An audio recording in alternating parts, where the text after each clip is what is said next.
ನಮಸ್ಕಾರ ನನ್ನ ಸ್ನೇಹಿತರೆ, welcome back to my YouTube channel. ಬನ್ನಿ ನಾನಿವತ್ತು ಮಾಡೋಣ ಅವರೆಕಾಳು ಸಾಂಬಾರು. ಅವರೆಕಾಳು ಸಾಂಬಾರು ಮಾಡೋದು ತುಂಬ ಈಸಿ.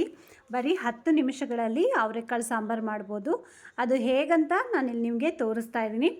ಮೊದಲಿಗೆ ಅವರೆಕಾಳನ್ನ ನಾನು ತೊಳೆದಿಟ್ಕೊಂಡಿದ್ದೀನಿ. ನಂತರ ಆಲೂಗೆಡ್ಡೆ 2 ಆಲೂಗೆಡ್ಡೆ ನಾನಿಲ್ಲಿ ಕಟ್ ಮಾಡಿ ಇಟ್ಕೊಂಡಿದ್ದೀನಿ. ಮತ್ತು ನಾವಿವಾಗ ರುಬ್ಕೊಳ್ಳೋದಕ್ಕೆ ಏನೇನು ಬೇಕು ಅಂತ ನೋಡೋಣ ಬನ್ನಿ.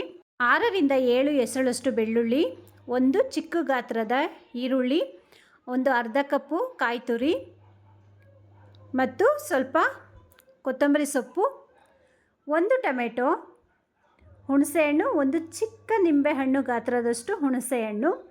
ಇಷ್ಟನ್ನು ನಾನು ಮಿಕ್ಸಿ ಜಾರ್ಗೆ ಹಾಕ್ತಾಯಿದ್ದೀನಿ. ಮಿಕ್ಸಿ ಜಾರ್ಗೆ ಹಾಕಿ ನಂತರ ಒಂದು 3 ಸ್ಪೂನಷ್ಟು ಹುಳಿ ಸಾಂಬಾರು ಪೌಡರು. ನಾನಿಲ್ಲಿ ಸಾಂಬಾರು ಪೌಡರ್ ಹೇಗೆ ಮಾಡೋದು ಅಂತ ರೆಸಿಪಿ ಹಾಕ್ತಾಯಿದ್ದೀನಿ. ನಿಮಗೆ ಬೇಕಿದ್ದರೆ ಸಾಂಬಾರು ಪುಡಿ ಹೇಗೆ ಮಾಡೋದು ಅಂತ ರೆಸಿಪಿ ನೋಡಿ ಮಾಡ್ಕೊಳ್ಬೋದು. ಇದು ಸಾಂಬಾರು ಪುಡಿ. ನಂತರ ಖಾರದ ಪುಡಿ, ಖಾರ ರುಚಿಗೆ ತಕ್ಕಷ್ಟು ನಾನಿಲ್ಲಿ 3 ಸ್ಪೂನಷ್ಟು ಖಾರದ ಪುಡಿ ಹಾಕ್ತಾಯಿದ್ದೀನಿ. ಎಲ್ಲ ಹಾಕಿ ಸ್ವಲ್ಪ ನೀರು ಹಾಕ್ಕೊಂಡು ಚೆನ್ನಾಗಿ ಮಿಕ್ಸ್ ಮಾಡ್ಕೊಳ್ಬೇಕು. ಗ್ರೈಂಡ್ ಮಾಡಿಕೊಂಡ್ರೆ ಆಯಿತು. ನೋಡಿ, ಖಾರ ಇಷ್ಟು ನುಣ್ಣಗೆ ರುಬ್ಕೊಳ್ಬೇಕು. ಖಾರ ತರಿಯಾಗಿ ರುಬ್ಬಿದ್ರೆ ಅಷ್ಟು ಸಾಂಬಾರು ಚೆನ್ನಾಗಿ ಇರೋದಿಲ್ಲ. ಖಾರ ಆದಷ್ಟು ನೈಸಾಗಿ ರುಬ್ಕೊಳ್ಬೇಕು. ನಾನಿಲ್ಲಿ ಅವರೆಕಾಳು ತೊಳೆದಿರ್ತಕ್ಕಂತಹ ಅವರೆಕಾಳನ್ನೆಲ್ಲ ಒಂದು ಕುಕ್ಕರ್ ಪ್ಯಾನಿಗೆ ಹಾಕ್ತಾಯಿದ್ದೀನಿ. ಅವರೆಕಾಳು, ಆಲೂಗೆಡ್ಡೆ, ಬದನೆಕಾಯಿ ಇದ್ದರೆ ಬದನೆಕಾಯಿನೂ ಹಾಕ್ಕೊಳ್ಬೋದು. ಸಾಂಬಾರು ತುಂಬ ರುಚಿಯಾಗಿರುತ್ತೆ. ಎಲ್ಲ ಹಾಕಿ ಸಾಂಬಾರು ರುಬ್ಬಿರ್ತಕ್ಕಂತಹ ಮಸಾಲೆಯನ್ನೆಲ್ಲ ಹಾಕಿ ಚೆನ್ನಾಗಿ ಮಿಕ್ಸ್ ಮಾಡಬೇಕು. ನಾನಿಲ್ಲಿ ಜಾರಲ್ಲಿರ್ತಕ್ಕಂತಹ ಮಸಾಲೆಗೆ ನೀರು ಹಾಕಿ ಕಂಪ್ಲೀಟ್ ಮಸಾಲೆ ಎಲ್ಲ ಹಾಕ್ಕೊಳ್ತಾ ಇದ್ದೀನಿ. ಹಾಕಿ ಚೆನ್ನಾಗಿ ಮಿಕ್ಸ್ ಮಾಡಿ ನಮಗೆ ಯಾವ ಹದಕ್ಕೆ ಅಂದರೆ ಗಟ್ಟಿಗೆ ಬೇಕಾದರೆ ಸಾಕು ಇಷ್ಟೇ ನೀರು.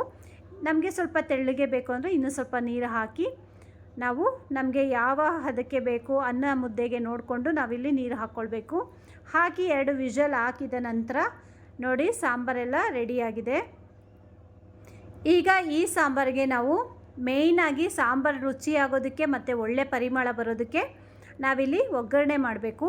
ನಾನಿಲ್ಲಿ ಒಗ್ಗರಣೆ ಮಾಡೋದಕ್ಕೆ ಚಿಕ್ಕ ಬಾಣಲಿ ಇಟ್ಕೊಂಡು ಅದಕ್ಕೆ ನಾವು 2 ಸ್ಪೂನಷ್ಟು ಎಣ್ಣೆ ಹಾಕ್ಕೊಳ್ಬೇಕು. ಎಣ್ಣೆ ಹಾಕಿ ಎಣ್ಣೆ ಕಾದ ನಂತರ ನಾವು 1 ಸ್ಪೂನಷ್ಟು ಸಾಸಿವೆ, ನಂತರ ಕರಿಬೇವಿದ್ದರೆ ಕರಿಬೇವು ಹಾಕಬೇಕು. ಇಲ್ಲಿ ಬ್ಯಾಡಗಿ ಮೆಣಸಿನಕಾಯಿ ಹಾಕ್ತಾಯಿದ್ದೀನಿ. ನಂತರ 1/4 ಸ್ಪೂನಷ್ಟು ಮೆಂತ್ಯ ಏನಕ್ಕೆ ಅಂದರೆ ಒಳ್ಳೆ ಘಮ ಬರುತ್ತೆ ಅಂತ ಇಲ್ಲಿ ವಿಡಿಯೋದಲ್ಲಿ ಸ್ಕಿಪ್ ಆಗಿದೆ. ನೋಡಿ, ಎಲ್ಲ ಒಗ್ಗರಣೆ ಮಾಡಿ ಹಾಕಿ ನಾವು ಚೆನ್ನಾಗಿ ಮಿಕ್ಸ್ ಮಾಡಿ ಒಂದು ಕುದಿ ಬರೋವರೆಗೂ ಬಿಟ್ಟರೆ ಸಾಕು. ಸಾಂಬಾರು ರೆಡಿ ಆಯಿತು. 10 ನಿಮಿಷಗಳಲ್ಲಿ ನಾವು ಹುಳಿ ಸಾಂಬಾರು ಮಾಡ್ಬೋದು. ಎಷ್ಟು ಸಿಂಪಲ್ಲು, ಎಷ್ಟು ಬೇಗ ಆಗುತ್ತೆ ನೋಡಿ. ನೋಡಿದ್ರಲ್ಲ ಸ್ನೇಹಿತರೆ, ಎಷ್ಟು ಚೆನ್ನಾಗಾಗಿದೆ. ಒಳ್ಳೆ ಅರೋಮಾ ಬರ್ತಾ ಇರುತ್ತೆ ಸಾಂಬಾರ್ದು. ಚಳಿಗಾಲಕ್ಕೆ ಒಳ್ಳೆ ಟೇಸ್ಟಿಯಾದಂತಹ ಸಾಂಬಾರಿದು.